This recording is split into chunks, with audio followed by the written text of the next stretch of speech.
YouTube family, Radhe Radhe दोस्तों, कैसे हैं आप सब लोग। आशा करती हैं आप सब लोग ठीक होंगे। श्री पटेल के चैनल में आप सभी का स्वागत है, अभिनंदन है। आज हम एक और नई वीडियो लेकर आए हैं दोस्तों, जो बहुत ही अच्छी वीडियो है। हमारे अनुरुद्ध चाची महाराज ने बताया कि एक तरफ अगर हमारे जन्म देने वाली माँ होती है और दूसरी तरफ हमारे पति की माँ होती है तो हमें किसे चुनना चाहिए, किसे चुनना हमारा धर्म है। तो आइए वीडियो को शुरू से देखते हैं और एंड तक वीडियो में बने रहिएगा। वीडियो पसंद आए तो प्लीज़ लाइक शेयर सब्सक्राइब कीजिएगा। आपकी माता को एक तराजू के पलड़े पर रखा जाए और आपकी सास को एक तराजू के पलड़े पर रखा जाए। तराजू के एक पलड़े पर आपकी जन्म देने वाली माँ को और दूसरे पलड़े पर सास को रखा जाए तो स्त्रियां जवाब देंगी, बताओ किसका पलड़ा भारी होगा? सास का पलड़ा भारी होगा कि माँ का? जोर से। मैया क्या बोलती तू? किसका पलड़ा भारी है? किसका? दोनों का बराबर होना चाहिए, मतलब तुम्हारे हिसाब से चलेगा सब, है ना?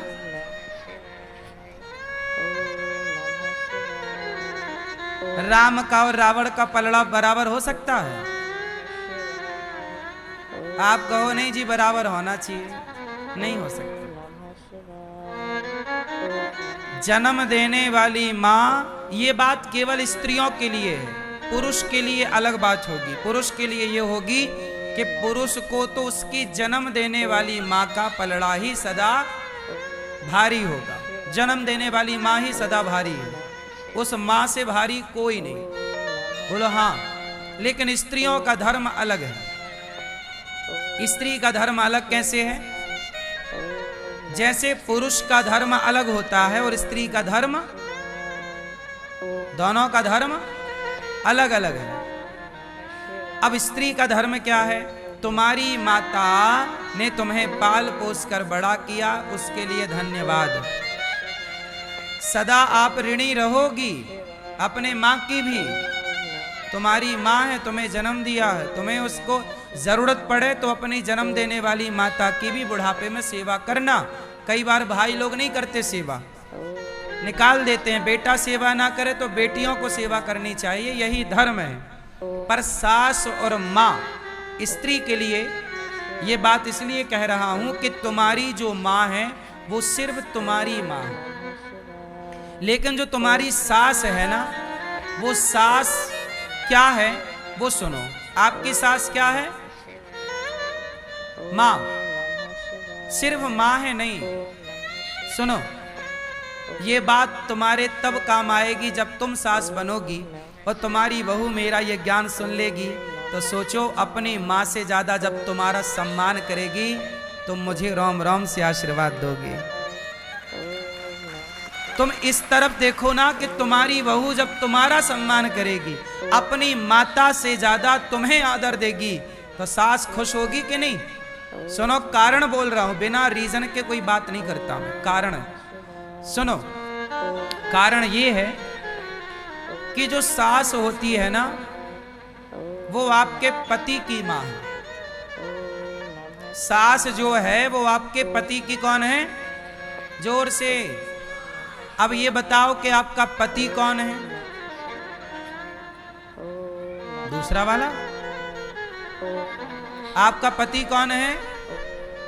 पति को आप लोग क्या बोलते हैं भारत सनातन धर्म में? पति को परमेश्वर बोला जाता है, भगवान के तुल्य रखा जाता है पति को। तो पति जब भगवान है तो वो सास तो तुम्हारे भगवान की भी भगवान है। माता भगवान होती है। माता कौन होती है? माँ बेटे के लिए क्या है? भगवान। तो मेरी माँ मेरी भगवान है, तो आप बहुओं के लिए आपका पति भगवान है और आपके भगवान की भी भगवान है आपकी सास, इसलिए उसका सम्मान ज्यादा हो, क्योंकि वो भगवान की भी। बोलो, बात सही है कि गलत है? सही है कि गलत है? आपकी माँ केवल भगवान है, पर आपकी सास भगवान की भी भगवान है। इसलिए सास ही एक ऐसी है जो अपना, तुम्हारी माँ ने तुम्हारा दान कर दिया, बेटी का कन्यादान कर दिया, तो तुम्हारी सास ने भी अपने बेटे का दान कर दिया, तुम्हारी झोली में डाल दिया अपना बेटा। बहू संभालो अपने पति को। सच बताओ, माँ अपना बेटा दान नहीं करती क्या? तुम कहती हो ना ये पति मेरा है, तो माँ ने दिया ही ना होता तो कैसे कहती कि तुम्हारा है? तुम्हारी माँ का योगदान तो तुम्हें दिखता है, पर तुम्हारी सास का योगदान तुम्हें नजर ही नहीं आता। तुम्हारी माँ ने तो तुम्हें दान कर दिया, कन्यादान, पर तुम्हारी सास ने तो अपना बेटा उठा के तुम्हारी झोली में डाल दिया। संभालो, हाँ कि ना? सीता मैया जब विदा होकर आई तो कौशल्या मैया, कैकेयी माँ ने सीता माँ को मुंह दिखाई सोने का महल दिया, जिसे आज कनक भवन कहते हैं। सुमित्रा मैया ने सीता मैया को मुंह दिखाई कुछ दिया। सुमित्रा मैया ने मुंह दिखाई क्या दिया सीता मैया को? अपना बेटा लक्ष्मण।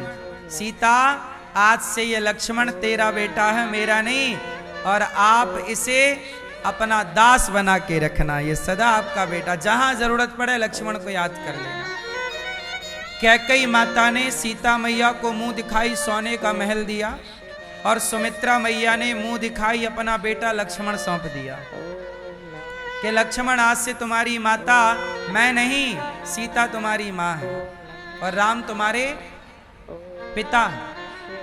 अब बात आई कौशल्या मैया की। कौशल्या मैया ने सीता मैया को मुंह दिखाई क्या दिया था पता है आप लोगों को? भाई, बहुओं को सास मुंह दिखाई कुछ नेंग देती है कि नहीं? ये परंपरा है। आपकी सास ने कुछ दिया था? क्यों मैया, आप दिया था क्या? अंगूठी। मैया, आपकी सास ने क्या दिया था? कुछ नहीं, सास ही नहीं थी, पहले ही तय हो चुकी थी। आपकी सास ने, आपकी सास ने क्या दिया था? चैन। वाह, अच्छी सास है, बहू को चैन दे रही है, चैन से रहना। इससे बड़ा और क्या कि सास चैन दे दे, चैन से रहने दे रही है। तो अभी है वो चैन वैन? और सास है? सास नहीं है, लेकिन सास की चैन है। बढ़िया। किसी की सास अंगूठी देती है आजकल, किसी की सास चैन देती है, किसी की हार देती है, किसी की सास कुछ देती होगी। पर कौशल्या मैया ने सीता मैया को क्या दिया? क्या दिया? कौशल्या मैया बोली कि सीता, आज तक मेरे राम को कोई भर नजर देखा नहीं, मैं देखने नहीं देती किसी को।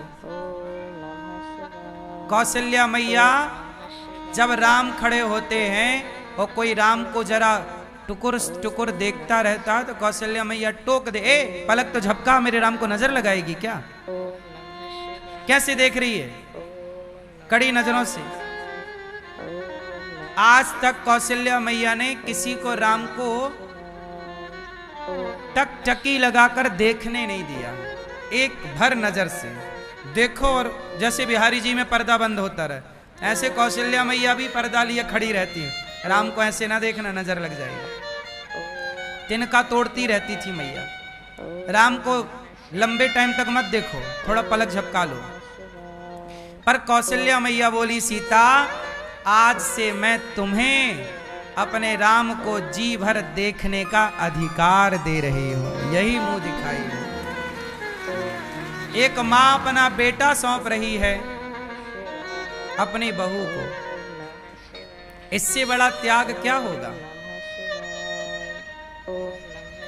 फिर वो तुम्हारा पति तुम्हारे लिए ही कमाता है, तुम्हारे लिए ही सब करता है। आज कल देखो ना, अपनी पत्नी के लिए अपनी मां को छोड़ने आ गया वृद्धाश्रम। इतना प्यार करता है अपनी पत्नी से।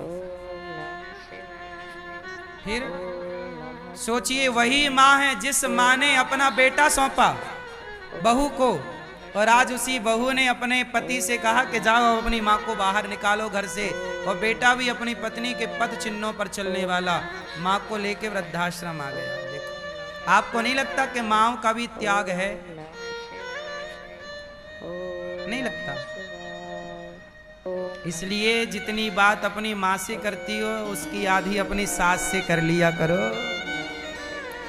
एक बहू बोली, हमारी सास ने तो महाराज कुछ नहीं दिया, चम्मच तक नहीं दिया। बहुओं का एक ही पुराना रौना, हमारी सास ने तो चम्मच तक नहीं दिया। तो मैंने कहा कि बहू एक काम कर, ये सोने की चम्मच रख और पति वापस कर। ये बताओ, आपका पति किसने दिया आपको? जोर से, आपका पति आपको किसने दिया? सास ने। तो काहे कहती हो कि सास ने तो चम्मच तक नहीं दिया? तो चम्मच लो, पति वापस करो। कर सकती हो? झूठे ही रोना रोती हैं, सास ने तो चम्मच नहीं दिया, ये नहीं दिया। अरे पति दे दिया वो कम है? जो दिया उसकी कदर नहीं है। नहीं, चम्मच के लिए रो रही है, पति पाके खुश नहीं है।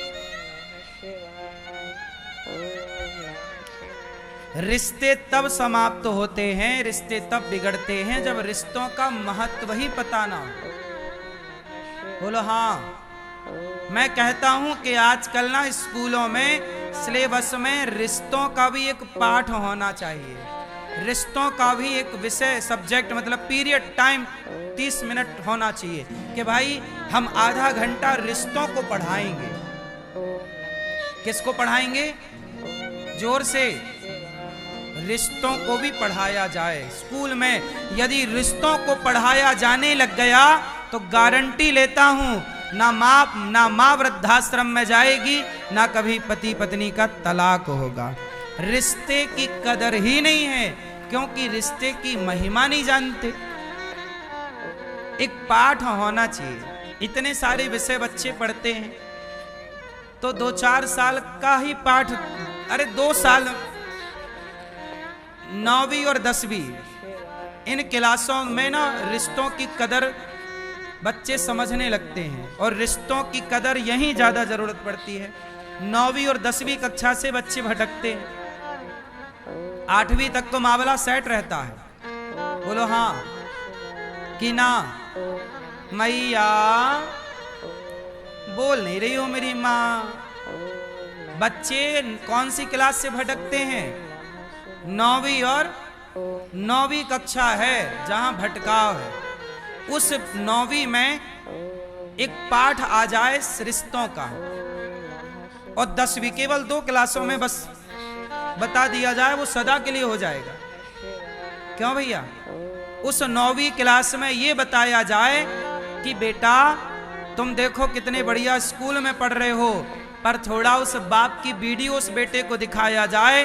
कितने बाप हैं जो गर्मियों में लोहे की भट्टी में काम करते हैं। सूर्य की गर्मी अलग है और वहां लोहे की गर्मी और आग की गर्मी अलग। वहां मजबूरन व्यक्ति काम करता है, और व्यक्ति दिन दिन कोई फल बेच रहा है, दोपहर में कोई साग सब्जियां बेच रहा है। हर व्यक्ति का स्ट्रगल बच्चे को पता हो, ताकि वो बेटा अपने बाप का सम्मान करे, बाप की इज्जत करे। भाई हमने अपना बेटा स्कूल भेजा, आजकल के बच्चे अपने बाप के दुश्मन हो जाते हैं, अपनी माँ के दुश्मन हो जाते हैं। तो सवाल मेरा स्कूलों से है कि आपने बच्चों को ऐसा क्या पढ़ा दिया कि बच्चे बाप के दुश्मन हो गए? इसका मतलब तो ये हुआ कि हमारे साथ छल हो गया। हमने आपको बच्चे सौंपे थे कि संस्कारी बनेंगे, वो तो हमारे ही दुश्मन हो गए। हमारे कोई गिलास भर पानी नहीं दे रहे हैं। तो क्या ये स्कूलों की, क्या ये सरकार की गाइडलाइन नहीं होनी चाहिए कि बच्चों को एक रिश्तों का पाठ पढ़ाया जाए, जहां वो रिश्तों की कदर करें, बाप की कदर करें और माँ की कदर करें? आजकल के पढ़े लिखे बच्चे पढ़ तो लिए पर माँ बाप की कदर ही नहीं करते। तो ऐसी संतान से क्या माँ बाप संतुष्ट हैं? क्या आप में से कोई पिता या कोई माँ संतुष्ट होगी कि मेरा बेटा मुझे पानी भी ना दे बुढ़ापे में, रोटी भी ना दे सम्मान से? तो ऐसे बेटे का आप और हम करेंगे क्या? नमः शिवाय। बोलो। और आज समाज में ऐसे ही बेटे हैं जो आपको गिलास भर पानी भी नहीं देने वाले। इनसे उम्मीद नहीं है कि आपको 2 रोटी देंगे और पानी देंगे। और बहुओं से, कुछ बहुओं से तो पानी मांगना मत। कुछ बहुएं तो ऐसी हैं, बोली कि हम तुम्हारी नौकरानी है क्या। फिर ये केवल इसलिए है कि आपने रिश्तों का कोई महत्व बताया ही नहीं। लड़की को बताया जाए सास का महत्व क्या है, और उसे ये भी बताया जाए कि जब तुम सास बनोगी तो अपनी बहू के साथ तुम कैसा व्यवहार करना, ताकि बहू का और सास का दोनों का रिश्ता मधुर हो। 9वीं और 10वीं 2 क्लास में यदि ऐड हो जाए ना तो सारे रिश्ते अच्छे हो जाएंगे। कितने लोग सहमत हैं मेरी बात से? रिश्तों को पढ़ाना चाहिए या नहीं? हर रिश्ते की कदर हो, हर रिश्ते की महिमा हो। वेदों पुराणों में क्या बताया है माँ के बारे में, वेदों पुराणों में क्या बताया है पिता के बारे में, वेदों पुराणों में क्या बताया है सास बहू के बारे। हमारे पुराणों वेदों में सबके बारे में लिखा। अब तुम नहीं पढ़ते तो हम क्या करें? रामचरितमानस में एक चौपाई है जो राम कहते हैं, जब सीता मैया वनवास जा रही थी, जिद कर रही हैं कि मुझे वनवास चलना है, तब राम ने सीता माँ को एक लाइन कही। सीता मैया से कहा, सीता यही ते अधिक धर्म नहीं दूजा। बोलो मेरे साथ, राम कह रहे हैं ये रामचरितमानस में, यही ते अधिक धर्म नहीं दूजा, सादर सास ससुर पद पूजा। मतलब राम कह रहे हैं कि सीता आप वनवास ना जाओ, आप अपने बूढ़े सास ससुर की सेवा करो, यही आपका धर्म है। ये राम कह रहे हैं। अब ये बात हर बहू को पता होनी चाहिए कि सास ससुर की पूजा भी धर्म है, भक्ति है। फिर वहां पर सीता मैया ने बताया कि पत्नी का धर्म क्या है, तो वो पाठ स्त्रियों को पढ़ाना चाहिए कि पत्नी का कर्तव्य क्या है।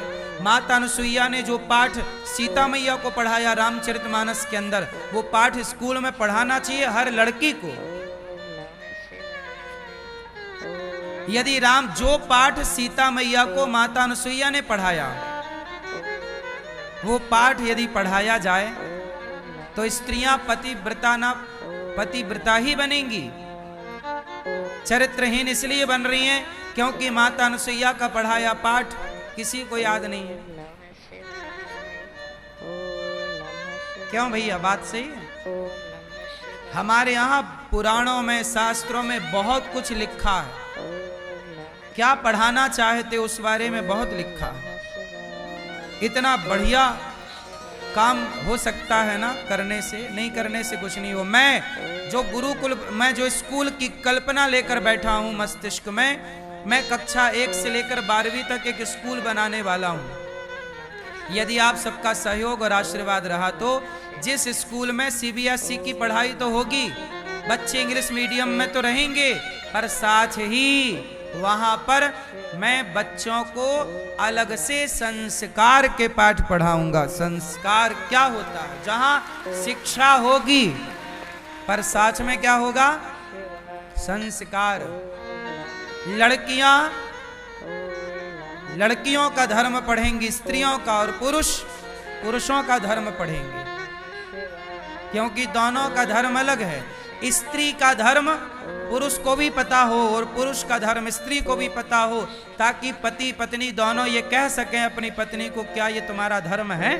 या स्त्री भी बोल सके, स्वामी क्या ये आपका धर्म है जो आप कर रहे हैं? ओम नमः शिवाय, ओम नमः शिवाय, ओम नमः शिवाय।